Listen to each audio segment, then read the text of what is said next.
Good evening, everyone, and welcome to the next session in the ACFP Check In and Check Up webinar series. We are very excited to bring to you tonight Interrupting Racism in Your Family Practice, an Indigenous Perspective. We've got a panel of amazing speakers. We have Dr. Lindsay Crochue, Dr. Rita Henderson, and Dr. Pamela Roach. My name is Carrie McNabb, and I'm a staff member of the ACFP who will be helping moderate this evening. So after I take you through some housekeeping notes, I'll turn it over to our presenters. All right, so in our next slide, I would just like to start us off with a land acknowledgement. We would like to recognize that we are webcasting from and to many different parts of Alberta today. The province of Alberta is located on Treaty 6, Treaty 7, and Treaty 8 territory, and is a traditional meeting ground and home for many Indigenous peoples.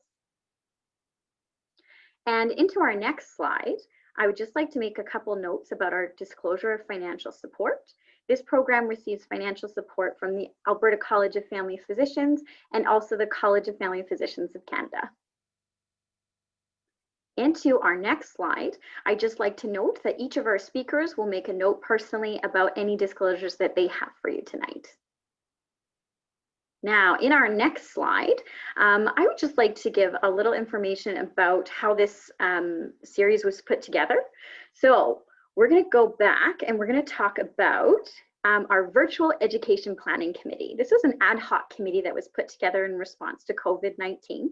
So we had a wonderful group of physicians who came together and tried to put together really topical presentations based on what physicians were dealing with at the time. So there was a lot of time and effort put into curating all of the material, learning objectives, and sessions that are part of the check-in and check-up webinar series. So as our next slide shows,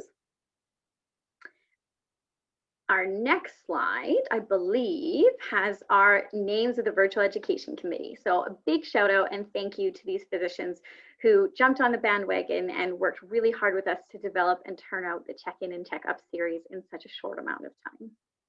Now, our final housekeeping notes.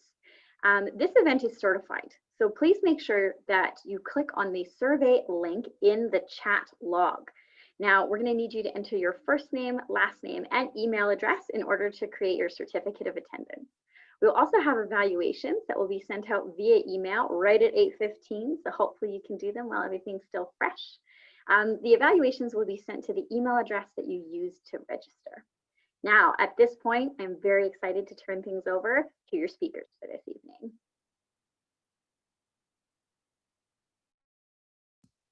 Thanks, Carrie. I'm going to start. So I'll maybe introduce myself and let my colleagues introduce themselves as well. I'm Dr. Pamela Roach. I'm an assistant professor with the Department of Family Medicine and also the Department of Community Health Sciences at the University of Calgary. I've got a background in medical science, a PhD in medical and human science from the UK, as well as a postdoc in family medicine from the U of A, and recently joined the faculty here at the U of C. A lot of my background is in dementia and brain health, Indigenous health and health equity. And I will just let you all know that I don't have any conflicts or disclosures that are relevant to this presentation. And also just to confirm that we use person first and inclusive language. And I'll just let my co-presenters introduce themselves as well. So I'll hand over to Rita.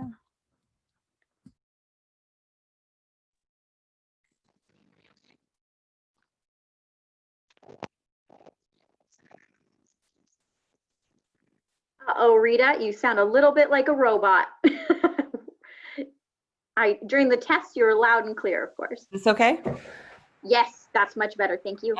So I'm a models of care scientist in the Department of Family Medicine in the Cummings School of Medicine. I'm a social scientist by training, and I work primarily in Indigenous health, and will be speaking to a number of projects we have.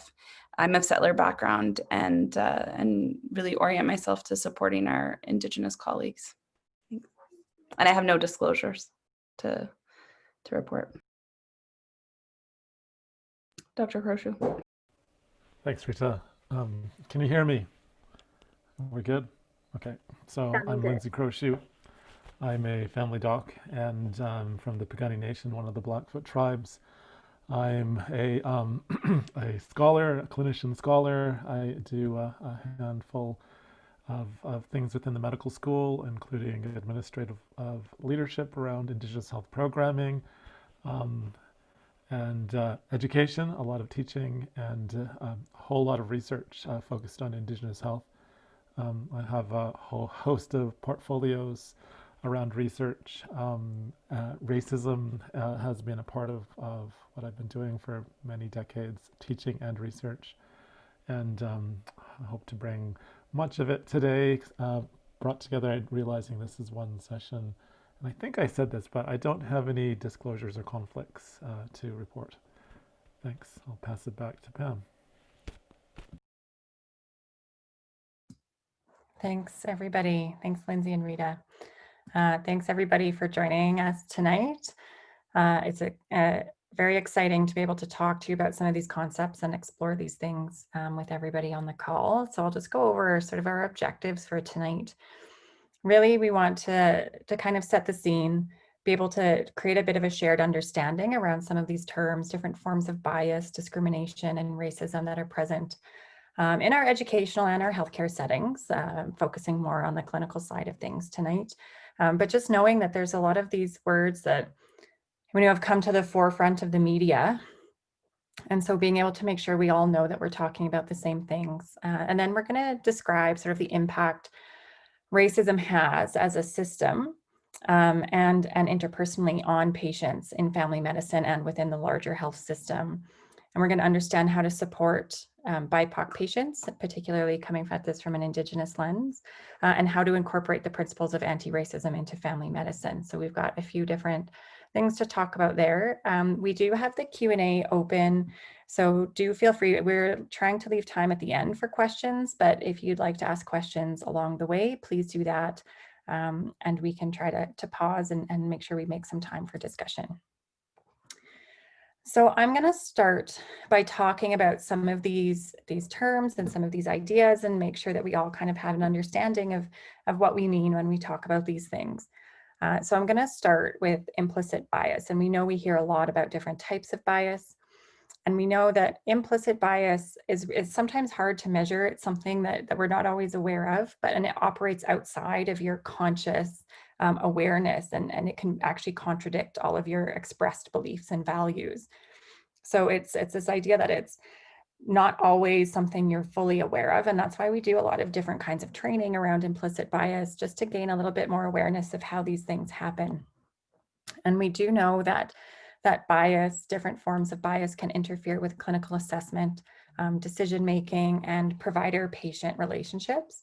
And that can sometimes compromise health goals and compromise that relationship and that trust. And all of those factors really become very important when we're looking at building trust in clinical encounters with Indigenous patients. And there's a number of different sort of news clippings from different media sources, and they're all fairly recent. So, we can talk about this idea of bias impacting healthcare, and it's not something that is really getting better. We just maybe are more aware of it. So we know that it impacts how physicians treat patients. And if you are more interested in kind of exploring this idea of implicit bias, probably the most well-known form of bias test is the Harvard implicit bias tests. And the link is there. So if you'd like to go take a look at those on your own time, you can actually do implicit bias tests of different things. So there's gender tests, there's, skin color tests. And I think what I would encourage you, if you do them, you don't have to disclose the results to anyone. They're anonymous when you do them.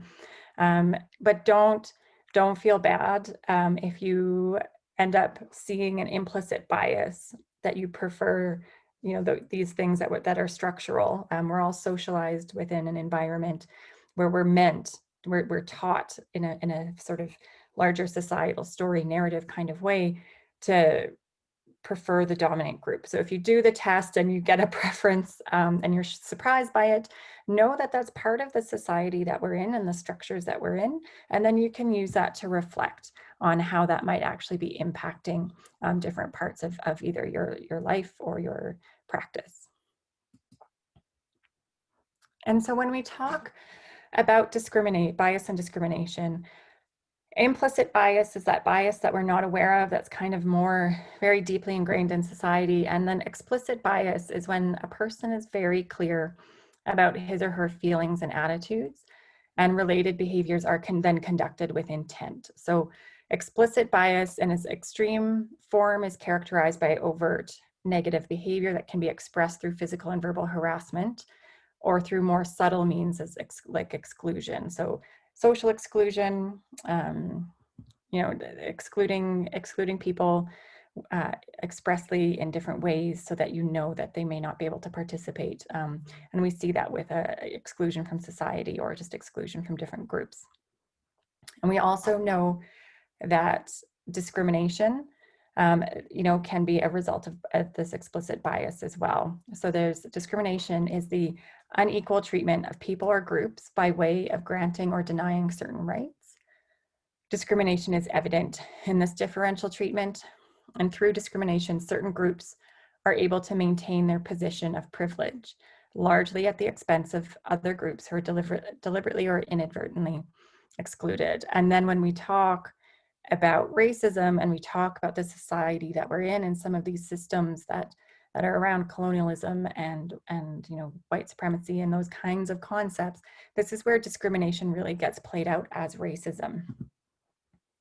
So I'm going to share this video. I've left the link there. I'm actually just going to switch my screen because I've got it ready to go. So I'm just going to share my other screen to show you a short clip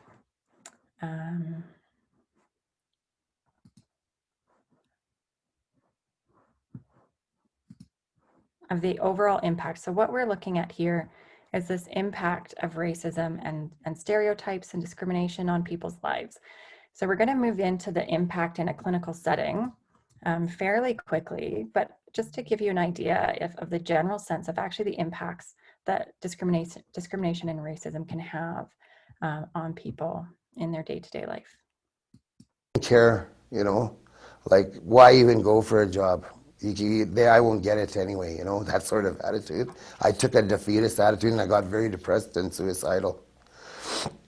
But you just didn't, so you were scared to even leave your house to go to school because you don't know what you're going to encounter when you go down the end of the block. Maybe there's 4 or 5 of them standing around, and then they're going to start saying all kinds of stuff to you and blocking your way so you can't get by, go to school, or try to hit you physically, like you don't know, or or they're going to hurt my brother, and so that's one of the things we experience going to school. If I was still back home, I don't know if I would have lasted this long. I'd probably end up like most of my friends and commit suicide or something.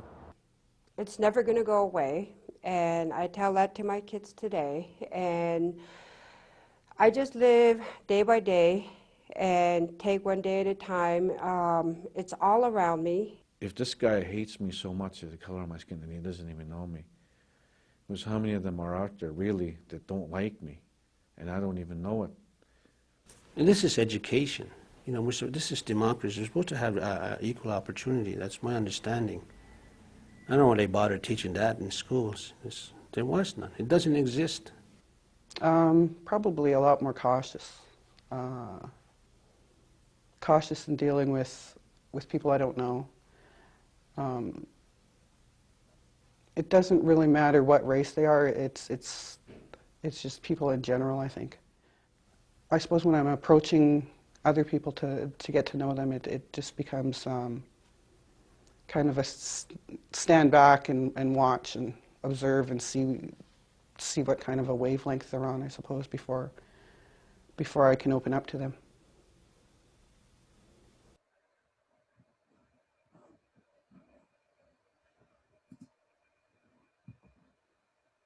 Okay, so I'm just going to make sure that this stops.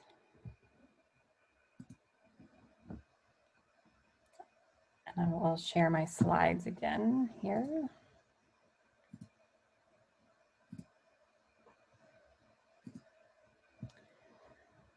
So we can see that racism, discrimination, it impacts people in really direct ways.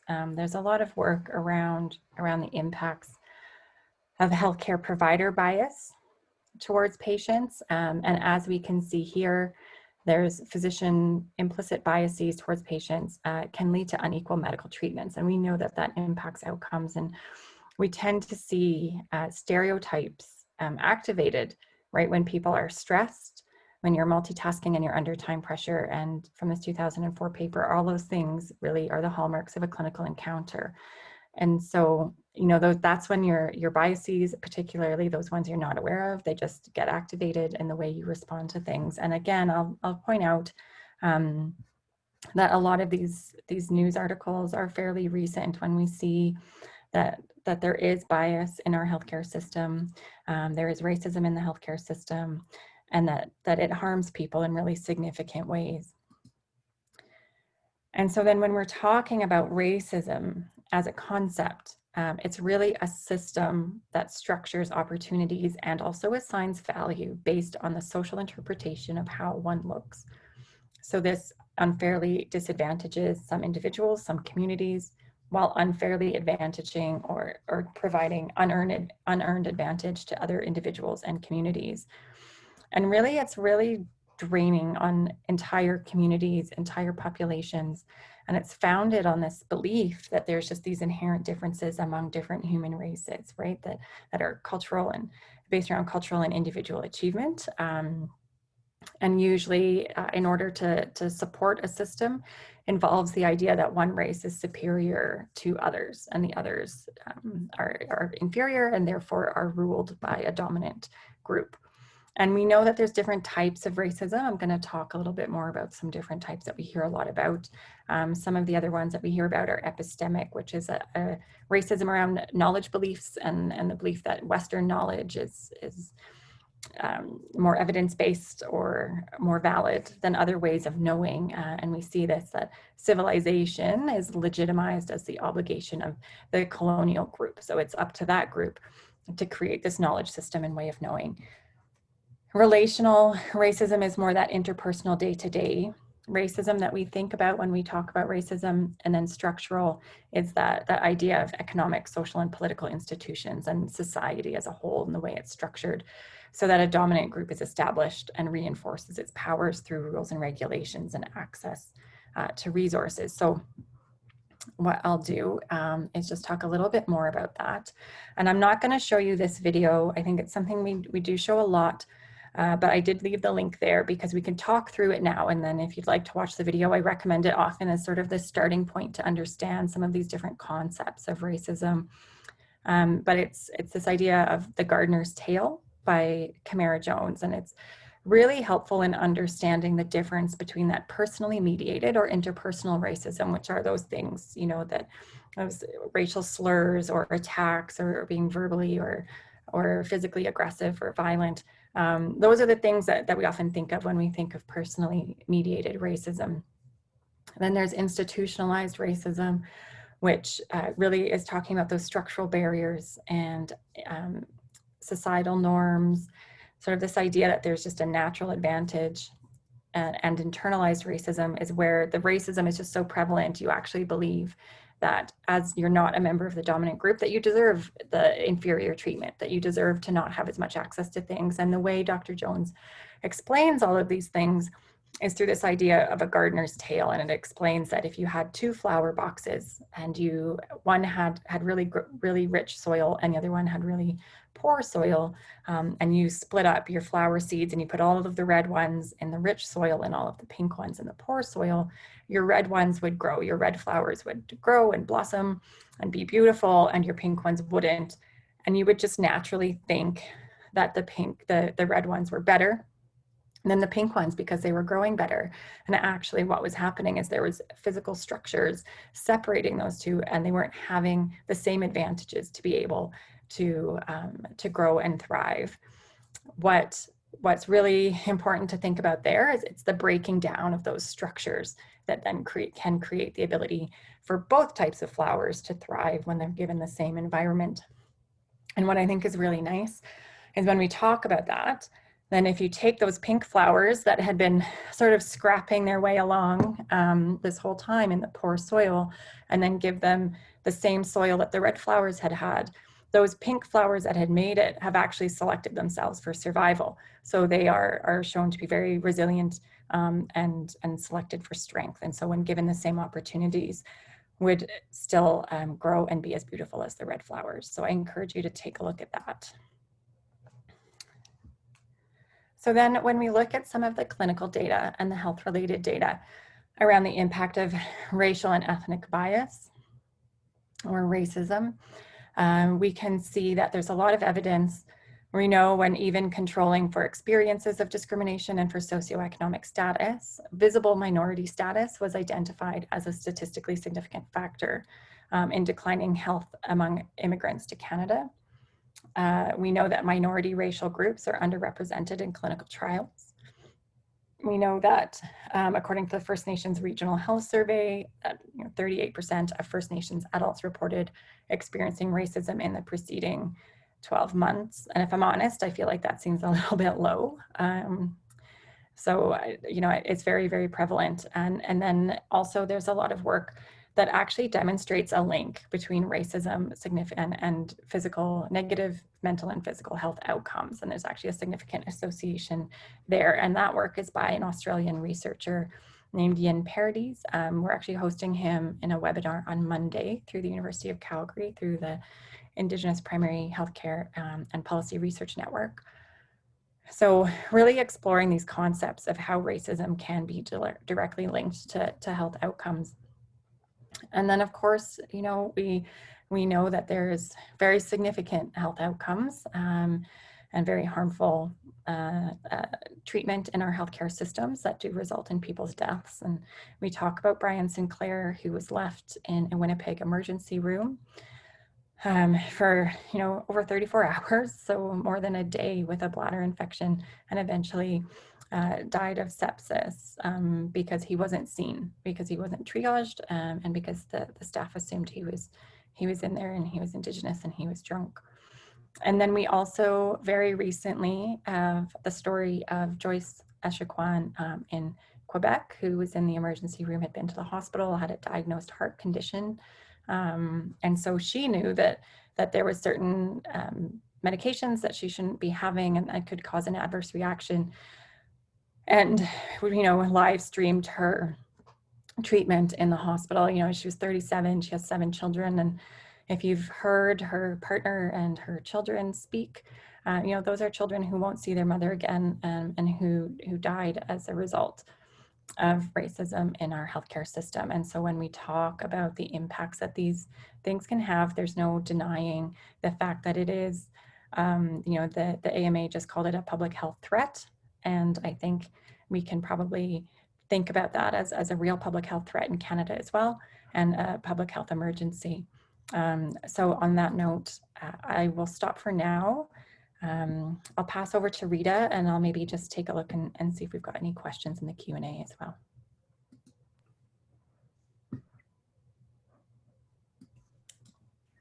Thanks. So happy to take some questions right now, or just keep going, and I'll try to keep an eye on the chat box as we move along.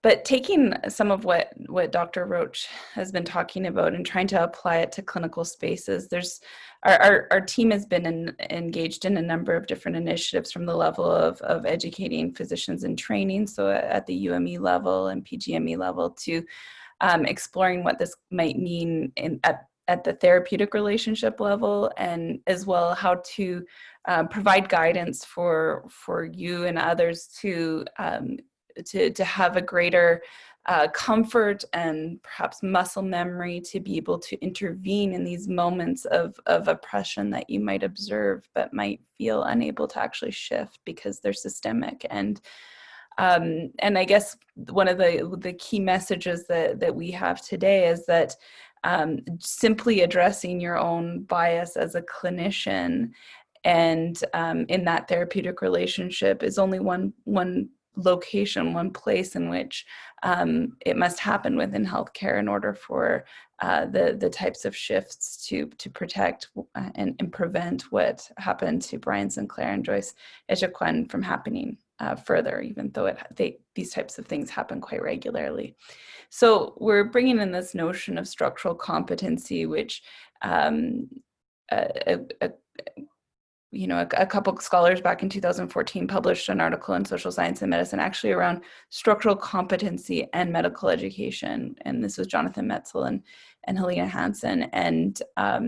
And this is really a response to a number of literatures out there, things around structural violence, but also around, and not an entire critique of cultural competency, but trying to push the envelope a bit to get at those social dynamics that are of a more structural nature, and try to figure out what does that mean for the medical practitioner. And so this definition I find is really tight, and I really like to come back to it often. And it's really thinking about structural competency as the capacity to recognize, to discern that a number of issues that might be defined clinically as symptoms or attitudes or diseases are actually also representations of downstream implications of upstream decisions, right? So how hypertension or obesity or smoking can be the consequence of decisions around zoning laws or urban or rural infrastructure. And this definition, I think, helped these scholars lay out a set of competencies that they define, that they articulate, can grow a medical educational competency frame around structural competency. And so they emphasize these 5 skills: the capacity to recognize structures, those social structures, and it's not just recognizing poverty or recognizing access barriers. They invite us to think a little bit more deeply and reflect on what structures might be at play in someone's life. And I'm going to kind of bookmark that, because I think what Dr. Croshu will talk about soon will get at some of that. They emphasize that structural competency involves not attributing everything to cultural difference, but recognizing that sometimes what seems cultural is actually something expressed in structural terms. And I'll get to that in the next slide in just giving an example from our recent work on clinical practice guidelines for obesity care, providing obesity care for Indigenous patients.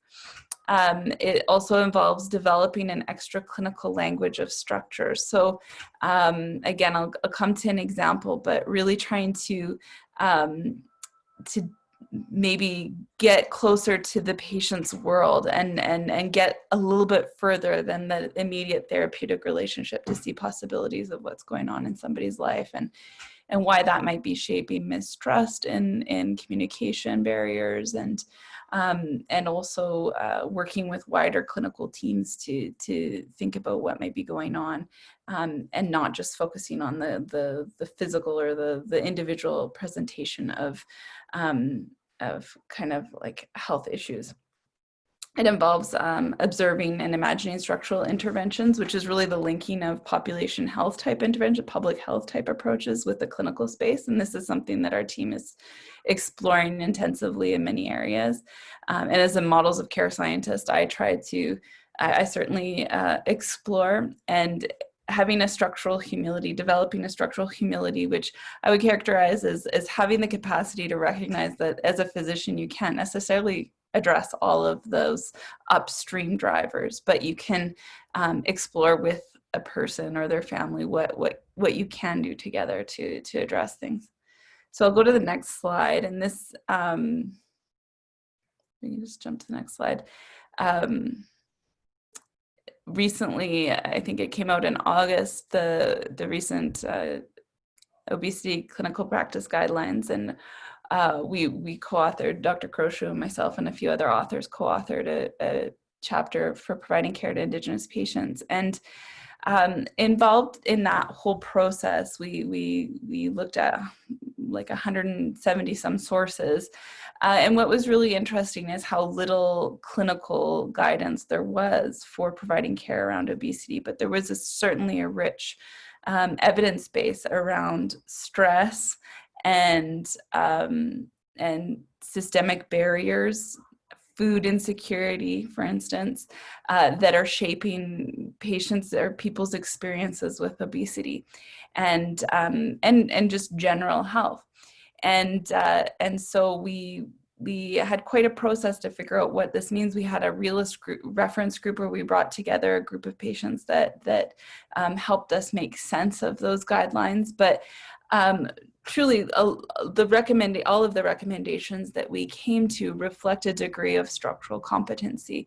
And so just I'm linking to that list of competencies that I mentioned in the last slide. Like in this first recommendation where we say, validate the patient's experiences of stress and systemic disadvantage influencing poor health, or advocating for access to obesity management resources. We're not just saying that there's poverty here, but work on a level of recognizing how resource disparities frame stress and that stress response that an individual may have that might might be a driver of their obesity in the first place because of maybe stressful eating or simply resource barriers for alternatives, nutritional alternatives. A really important, I think, area that we touched on as well, and that is connected to structural competency is that moment of resistance or seeming apathy and paralysis that a patient may have, and in that we couldn't even agree on what was a single term that we could use to reflect this. But what we could see in the literature and what we could hear in the patient reference group that we worked with was that there's this moment of almost impasse, that there's this moment that can happen in a clinical or therapeutic relationship where a physician is mistrusted so much, or a patient is simply unheard or doesn't feel heard, and there's just this almost divide that doesn't get bridged. And what we wanted to do was try to give tools for providers to think what's going on in those moments. It's not always the same for every patient, every person, and every provider might bridge it differently. But among as a key aspect of the structural competence that we were emphasizing is that, for instance, the humility to say, to self-reflect and to wonder around whether some sort of anti-Indigenous bias might be at play in even one's own offering of or mode of questioning around possible trauma or grief in a person's life that might be connected to obesity. So I just highlight that as a tool that might be helpful to explore the notion of structural competency.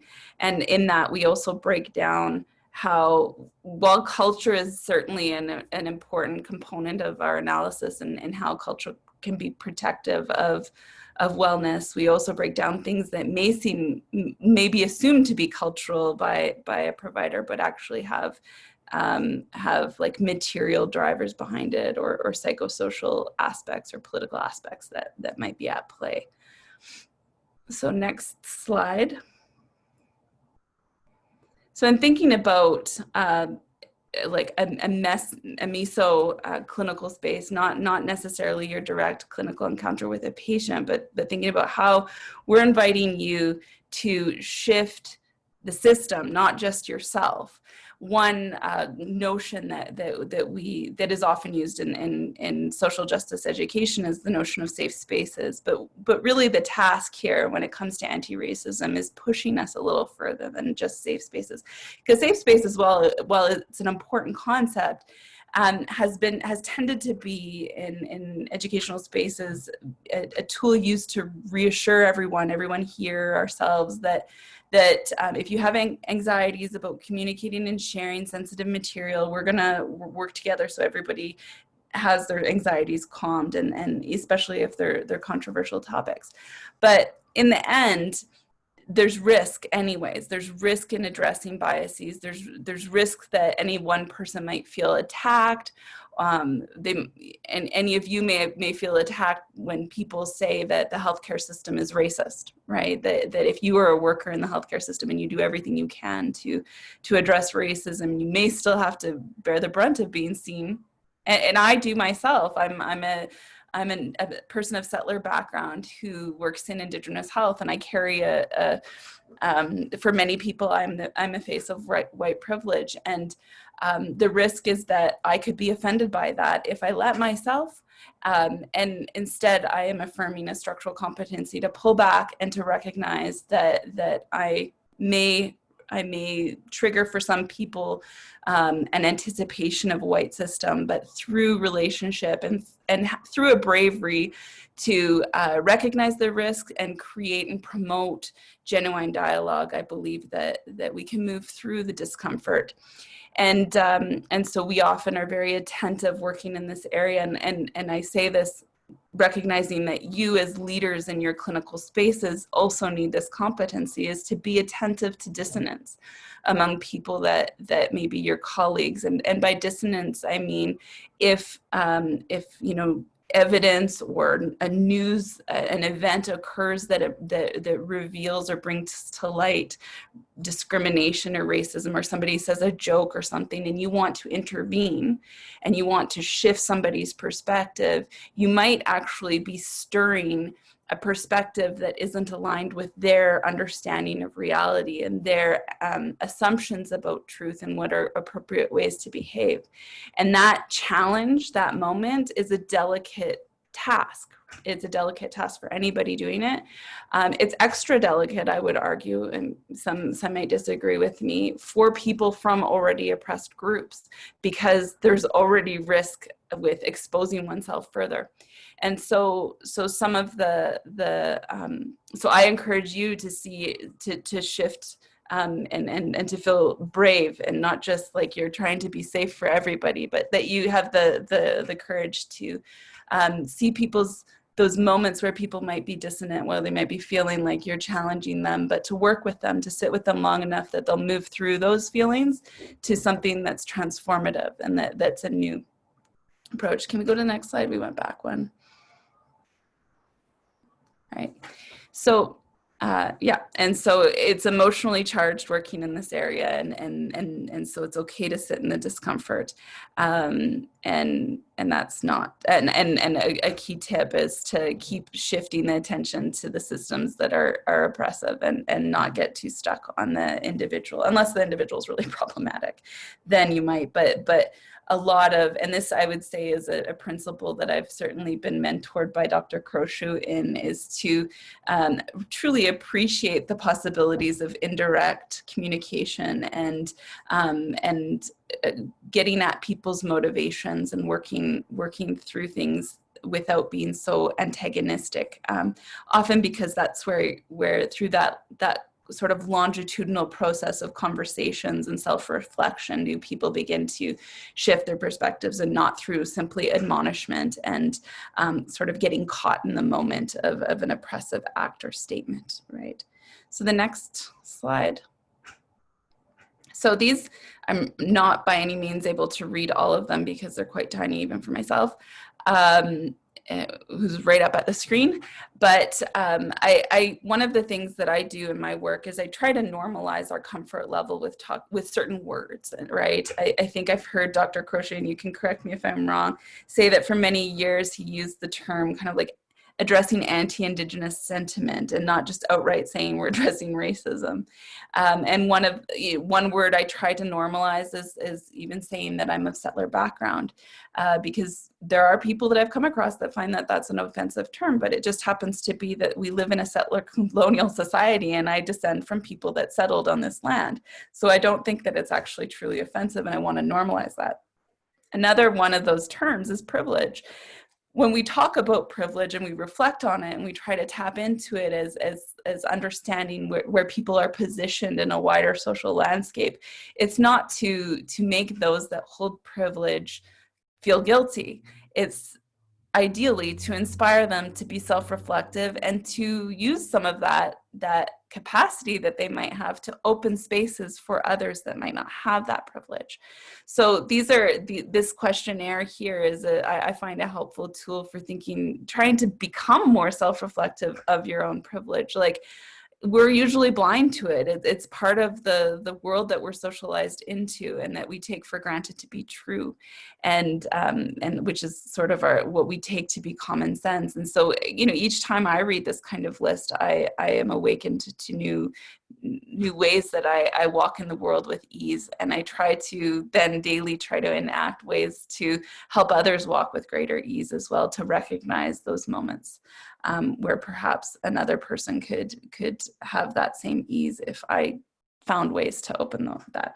Sometimes it's yelling on Twitter, but sometimes it's just in a meeting, for instance, recognizing that we haven't gone around the table in full, that some people remained quite silent, or to ensure that we have a process so that not one personality gets to talk the whole time.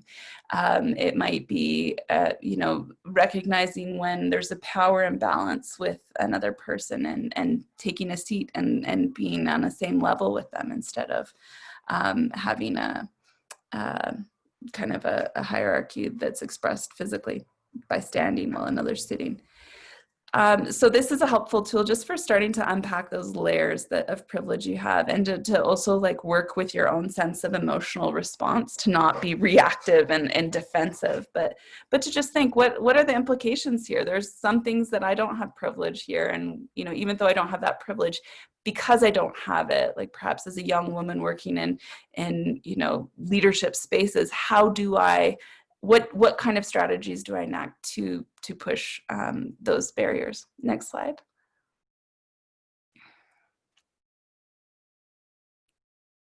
All right, and so here is some tools, and this is actually a brochure that you can go to that link and actually print out.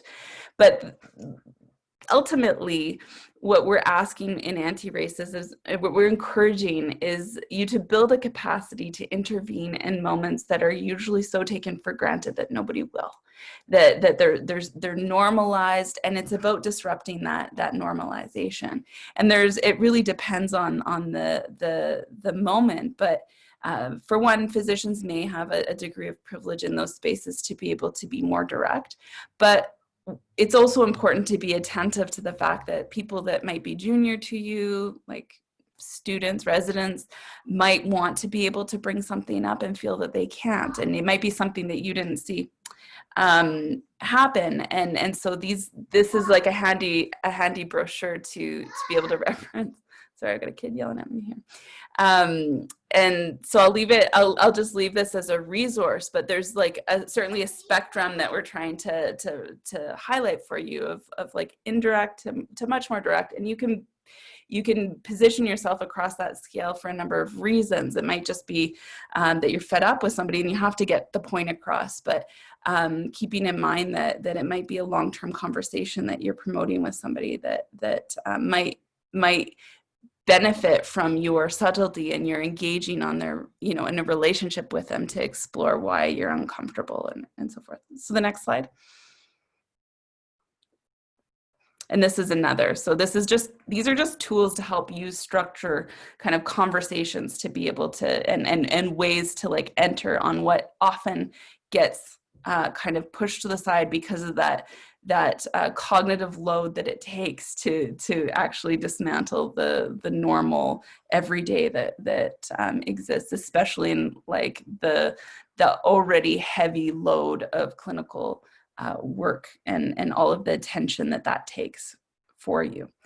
I would say that I think Dr. Crochet is gonna round this out with some powerful thoughts, but ultimately I see this as that we're doing a 1.5 hour conversation here, but this is just to give you a glimpse that you are encouraged to try to train your muscle memory, prepare yourself for those moments so that when you're when you're taken off guard, you have a little bit of structure that you're starting to experiment with, being able to weigh in and shift people's perceptions. So I'll pass it over to Dr. Crochet. I might just take a moment as well while we're we're coordinating slides and those kinds of things. There's been a few questions in the Q&A. I've been trying to answer them as we go. And, you know, there was a couple of really important questions about how do we learn to interrupt. And I think Dr. Henderson has been able to speak to that a little bit, around how do we learn to interrupt those interpersonal moments of racism and oppression so that they don't become institutionalized. And when we think, I guess, particularly thinking about a clinic setting and people being treated a certain way, and making sure that we're sending the message that that's not right. And, you know, that's what some of those resources are. I can go back and just thinking about some of those phrases you can kind of pull out right away to interrupt those moments, and be able to model that those things aren't okay. And then again, talking about that how do you incorporate that into a busy practitioner's office? And I'll let Dr. Croshoe kind of elaborate on building this into clinical practice a little bit more. And just finally, I can, you know, we can always talk about this after, but certainly this is a concern. So Kathleen's comment in the Q&A, this is a concern for staff safety about when patients are the ones who are being racist. And certainly we talked about that recently with some preceptors, family medicine preceptors, around what happens when patients are the ones who are being discriminatory towards you or towards learners. If you have residents in the room, or clerks, clinical clerks in the room, or other staff, you have nursing staff or the clinic staff, and what happens. And we can certainly talk about some of those things. I think that's a really, really important point that comes up a lot. Certainly a question we get a lot. And that, you know, there's this, I have a bunch of resources that I didn't include tonight, but, you know, some of those things about assessing the urgency of the care firstly, and then after that, making space for those conversations. And often, you know, you can talk about these with the team as a case, right? Like you would have a clinical case, like this happened, what would you do? And talking about how would those BIPOC members of staff like you to respond?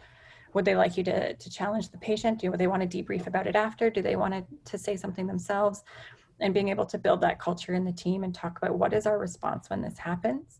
And particularly for family medicine, who often have these longitudinal relationships, you can kind of build those responses around the patients as well. So we can explore that more together, but I also don't want to hold up Dr. Croshoe. So Lindsay, did you need to share your screen, or are you okay me moving on with these slides for right now? Just move on to the next slide. And I have one slide to add, but I'll add it in a bit, and I'll ask for that in a moment. So how much time do we have left? Because I heard from Rita an hour and a half here, and I'm looking at my calendar, or my invite, it says 1 hour. Does that mean we have 13 minutes left, or We're hoping to wrap around 8:15, so leaving a little time at the end for Q&A. Thank you, Lindsay. Okay, thanks. So let me get rolling here. Well, I'd like to start with thanking the two other speakers. I'll just push my hair down. My two other speakers for their thoughts and the chance to chat about this stuff. My day today started with chatting about this stuff.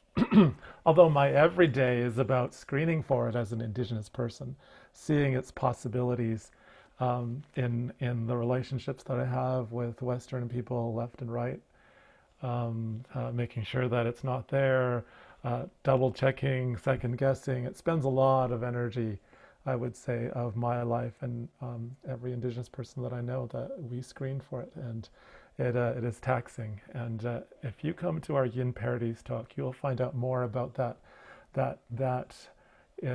that's impact on the health of Indigenous peoples, of anybody in regards to experiences of racism. And that video you saw earlier were people that came to me to willingly share their stories of racism in the everyday world and racism in our healthcare environment. And my work has been trying to understand this and to provide some clarity for us as a profession. So I'm super thankful for Rita and Pam to be on board with sharing the load, because there's so much to do. Just every day in my clinic, a patient shares that this is a reality. I have a patient, and he was just telling me that he was just recently discharged from the hospital, and he had a GI bleed. Yes, he's had a history of alcoholism. No, he's not drunk alcohol for quite a few years, but he has esophageal varices and they bled. And he was having lower GI bleed, bright red blood. And he called the ambulance, and the ambulance said, "Oh, your vitals are okay. Maybe you can just take the bus to the emerge the next time you think this is a problem," right? Which he did, and they admitted him right away and sent him to ICU and bandaged him and all that good stuff. But and he's great, he's fine, but he's quite well thinking. He's telling me, "Dr. Croshu, all I could think was on the bus, if I were to pass out, I would die just like all those other Indigenous people that die because people just think they're drunks. And like if the police came by, he would just like throw me in the drunk tank and I'd be drunk. If I was on at the LRT station, the LRT people would just ignore me and I would probably have died on the street. People would just walk over me. I was happy to actually get into the hospital and I'm glad that I was helped, but my everyday experience of this was I was super worried. And he said he thinks about the risk for Indigenous people in society left and right who are having real health issues that are not addressed because of the stereotypes. So our jobs are to build this literacy of this notion of racism. What does it mean from our behavior? What does it mean from a lens of our system and the structures of society? What then do we need to understand about the subcomponents of racism that speaks to bias, discrimination, stereotypes, and how do they interplay?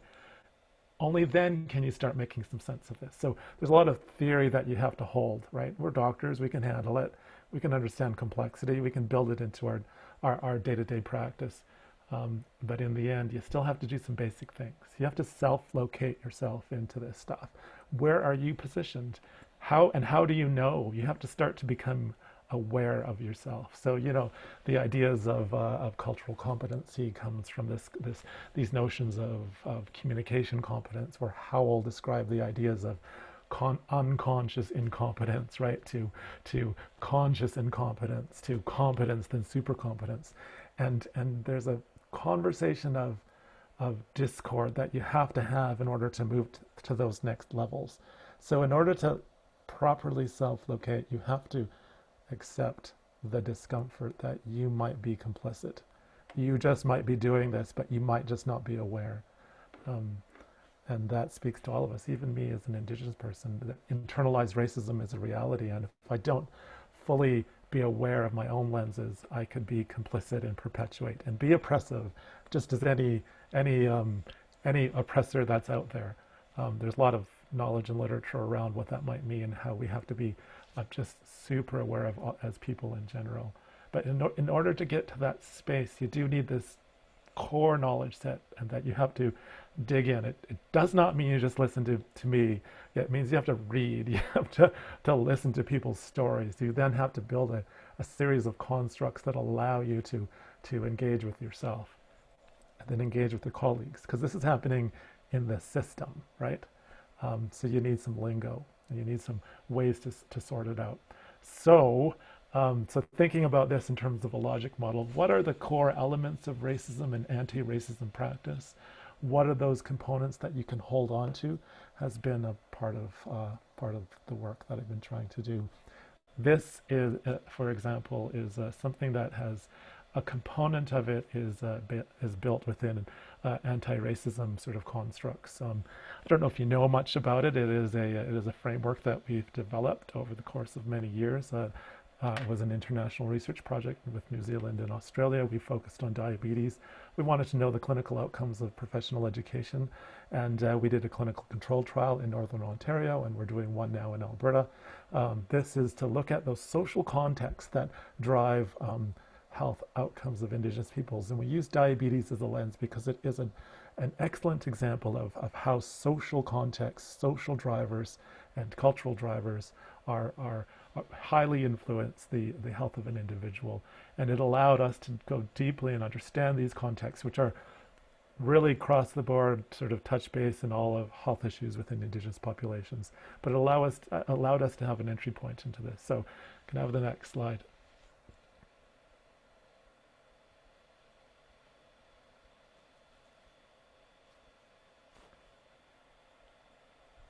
Pam? Is that next slide coming? Or do I have control now? No, I don't have control. Can I just jump to the next slide after this? Yeah. I don't know if there's a lag, but I moved it forward. I'm not sure if you can see it. Yeah, it's a lag. My internet has been all wonky today. So what slide are you showing? So I'll just speak to. It's the principles of the E4E care framework. Just go to the next one. Okay. And then recentering relationships. Yeah.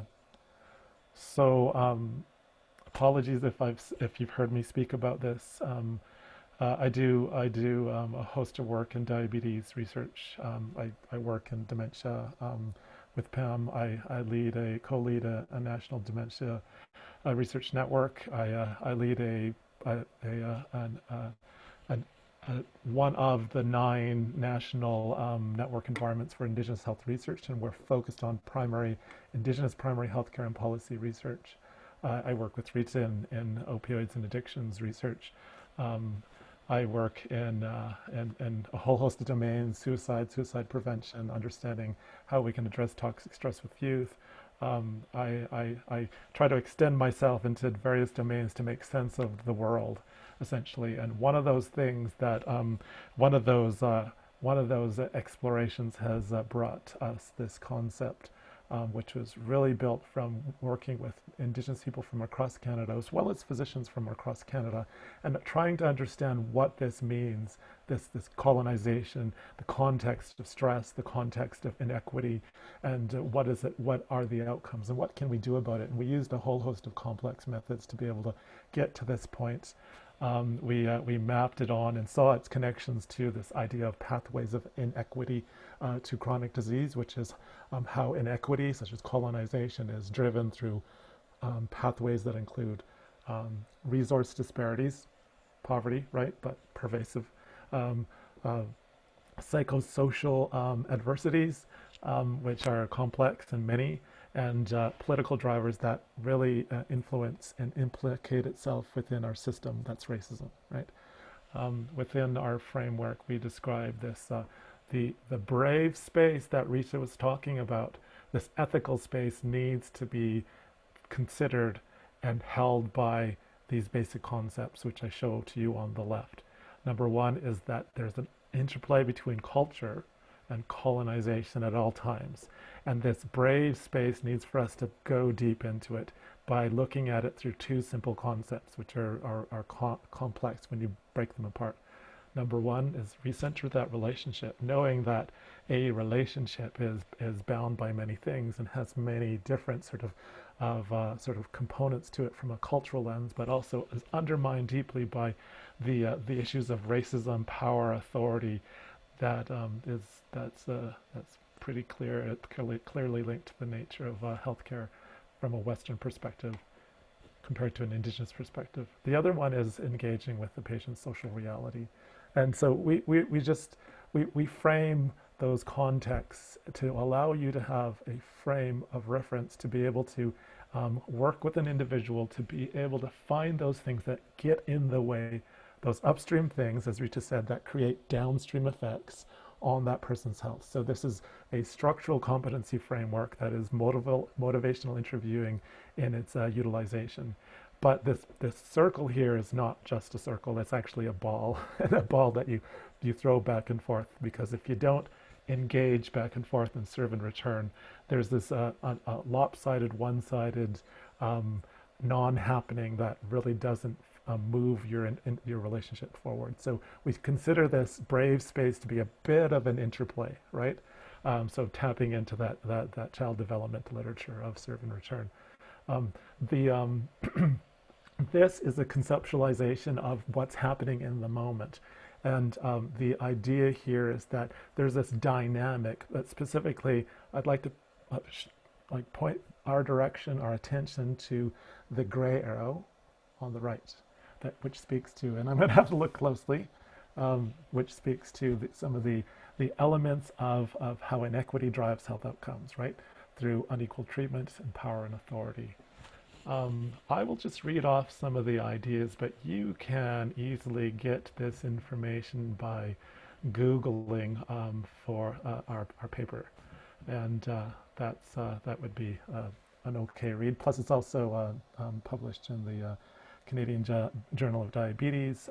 We are the key component to the clinical practice guidelines for Indigenous peoples from a few years ago. But so it'll give you a read as to what this might mean and what this might mean to you. And maybe down the road you'll have a chance to access some of our teachings. The the concept here is that that racism, anti-racism is there's many things that we have to do, and I was trying to locate a shorter set of key elements that could help you to move forward. And what we need to do is first locate a few concepts that, number one, equal treatment is expected, that the health system is a social and cultural construct of Canadian society. It's perceived and experienced by patients as an institution that supports and facilitates ongoing colonization, right? So that's a principled truth, right? That if you don't accept that, you won't make change within the system. So, and that has been my experience when we look closely at the Truth and Reconciliation. That as a principled truth, if you don't see it, you don't move from it. If you don't feel uncomfortable with that, you will not fix it. So you need to set yourself into that uncomfort, that discomfort. The next core concept that we held, knowing there's many core concepts, was the notion of power and authority. That the patients were really reporting that that they had a heightened awareness and reaction to the power in this relationship, and it was not in line with what they wanted. So I don't know if you know much about the concepts of Gert Hofstede and these 6 or 7 cultural domains of society. He speaks to power distance and the acceptance of a difference in power from the person who is of lower power. And we don't really accept the differences as much in Canada, but from an Indigenous perspective that has had an imposed power difference, right, for a century, it is not tenable. It is uncomfortable, and it's very difficult for most of us, right? I know there's an age gradient and all that kind of stuff, but the mismatch between the expectations of power and authority is very, very distasteful. And that has to be understood, and it's all connected to this authoritarianism from the Indian Act, from the Indian Agent, and the priests and nuns in the residential school. So we lay that idea for you. We offer a few recommendations to get to this, right? Number one, so I'll just speak them out loud. Really is about self-location. Right, so you need to be able to identify and reflect on your stereotypes, assumptions, and biases. So you need that literacy in order to do that, right? You need to understand your language, right, within that moment. Within the engagement with the patient or with your colleagues, you gotta use your gut. You have to identify that discord. So you have to be okay with feeling, hey, that's not right. And then you can move on it, identify and explore those moments of discord. With your patients, you might notice something. You might notice a pattern. The pattern is resistance, hesitation, or withdrawal, right? Within any of that discord, you got to ask, like, what's going on here? What have I just done, right?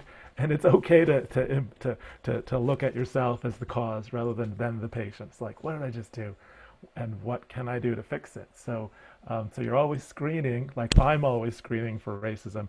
You should be always screening for racism as you are complicit or not complicit in it. So screen, explore it within yourself or with that other person. Acknowledge it, right? That's a good step.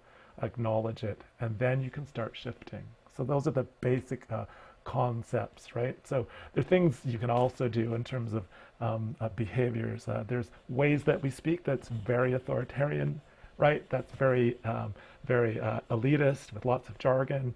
That could be rooted in oppression or maybe grounded in stereotypes, such as things like saying things like circle the wagons or or a low man on the totem pole. Those are terms that are really, really offensive to me, to Indigenous people. They are common usage, but that lingo inscribes the nature of racism within our system. So think about those kind of things. This stuff comes, if there's a chance for me to share one slide, I'd like to share this slide.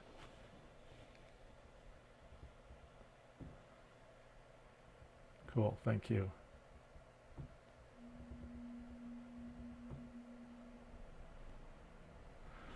So thumbs up if you can see this. We can see it, Lindsay. Do you want to expand your screen so we can see the font a little bit bigger? Of course. How's that? That's Good? great, thank you. Okay. So for the diabetes E4E framework, we actually had to go to another existing piece of work that I worked on from my own clinic, the Elbow River Healing Lodge, and we used a very similar research method to be able to achieve this, which was a very intensive sequential focus group process, and then a very similar working with our health service providers, and then bringing the knowledge together with an expert group that spent a year to make sense of these things. And this was, lingo is still prior to cultural safety lingo, structural competency lingo, all that good stuff. But it is based in a understanding this as a logic model. These are elements that were spread throughout 4 of the 5 domains that we saw were important within our practice. The new doctors at our clinic will not have heard of this or seen this because AHS has really just shelved it because they didn't know what to do with it. But we used it for E4E in order to create a structure from our really broad and big literature knowledge base that we built. And we used a specific process that was a consensus-based process called the nominal group technique.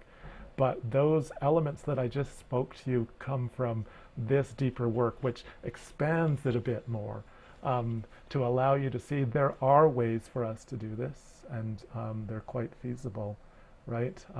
The last one, reflect and employ non-oppressive language, right? We spoke to that concept within the E4E component. I spoke to the ideas at the top here that you start to have a literacy around racism, power, and what this means for health and healthcare outcomes. And that's your responsibility, right? You got to dig in. You got to look at the literature. You got to read that stuff. You have to see that there's much literature throughout our evidence base that speaks to this, and it needs to make you upset, and it needs to stir you, right? And then you need to start to see, what does this mean in terms of our relationship and equality or equity, right? These are terms that I think I've shifted into an equity construct over the decades since we created this concept, right? And within the moments, right, thinking about what it means in terms of our decision making, right? And what happens in my own experiences of being a doctor. It even happens to me as a doctor. Like, often I walk into a place and people will say, "You don't belong here," right? Meaning I don't recognize you as the typical way that a doctor looks or behaves or talks or is. You must not be a doctor, therefore you are a threat, right? So that's my host of experiences, and just looking at the time, I can totally end right now, but I think we should look at the Joyce Echequan video. I have a comment about it. Is that okay, Pam? I'm going to stop sharing. Yeah, I can share my screen. I've got it. I've got a video. It's a clip from CBC that opens with some of the video, so I'll go to that.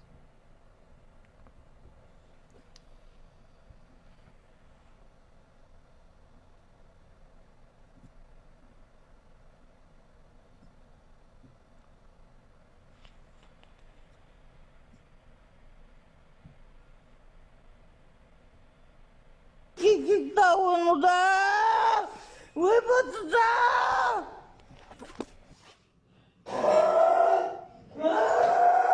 That's fini, yes, that's fini, Calice. C'est à ma place, là. Hey, t'étais pas sans calice. Mec, a pu chercher des gros. J'aime pas ça qu'on me dit que je niaise là-dessus. Ben, t'as fait des mauvais choix, Madeleine. Ouais. Qu'est-ce qu'ils penseraient tes enfants de te voir comme ça? Ouais. Hein? Pense à eux autres un peu.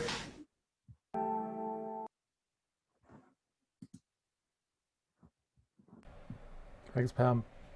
I've seen a whole lot of other sort of concepts that were explored. So there's more to it that I would urge you to look at. Um, my intent is to help people, meaning you, to have a critical understanding, like understand this from a structural point of view, understand how the structures of society create these things, and in that, what does this mean for us and for our practice? So in order to do that, we have to like build those skills.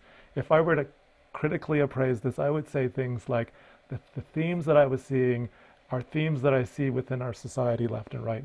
This notion that says you do not deserve and you do not belong here, right? You have too much unearned, undeserved privilege as Indigenous people. Thus, I do not want to help you. You are getting what you deserve. Were all the messages that came to me as I was watching this video, which was like, these are messages of hate, right? Messages of hate. And these are messages of hate that we have to figure out where do we position ourselves within. For Joyce, I would have hoped that her care provider would have said instead, Joyce, I see you are suffering. I'm here for you. I will do the best that I can. And that's the difference that we have to make as a profession. So I'm going to leave it there and hand it back over to Pam and Rita. And thank you very much.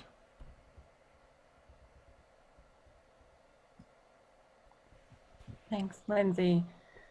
I just want to note we did have a couple of questions in the Q&A. There was a question, I know we went over some of them. Another person said that they don't know a lot about Indigenous history or the background of Indigenous people in Canada, and what would we recommend? And Rita put some helpful links in the Q&A there, so I'd urge everybody to look at it. The University of Alberta has what's called a MOOC, a massive online open course. It's free. If you want a certificate, you can pay $65 for the certificate. And it's excellent, and you can go at your own pace. It's entirely online. And then Rita also provided the links to the Alberta Health Services resources there as well for the training, as well as the obesity clinical practice guidelines that recently came out. So I'm not sure if you want to add any more information to that, Rita, or expand on that at all, but those are some very good links there.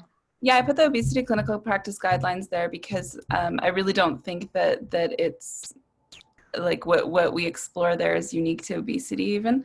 I think there's quite a bit of patient voice that is featured in that paper, and gives some insight into parallels, chronic disease issues and behavioral health issues that may be top of mind. I noticed there's a question here around helping Indigenous patients overcome substance use issues, and that's a tough one to answer because in part it's not getting it's sort of seeing the issue right in front of one when you're a physician in a clinical setting and not seeing the wider population challenges that might be at play. So anyways, I've got a little helper here.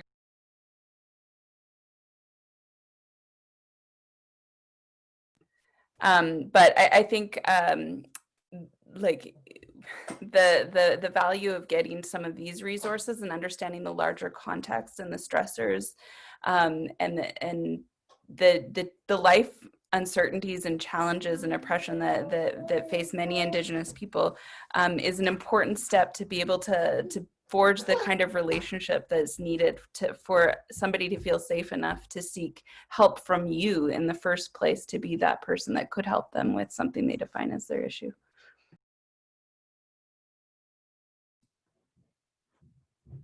Thanks, Rita.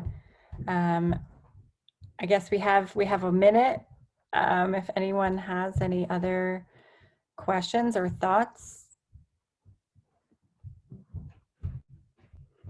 I guess I'd just like to say I hope everybody found this useful. I hope that you found something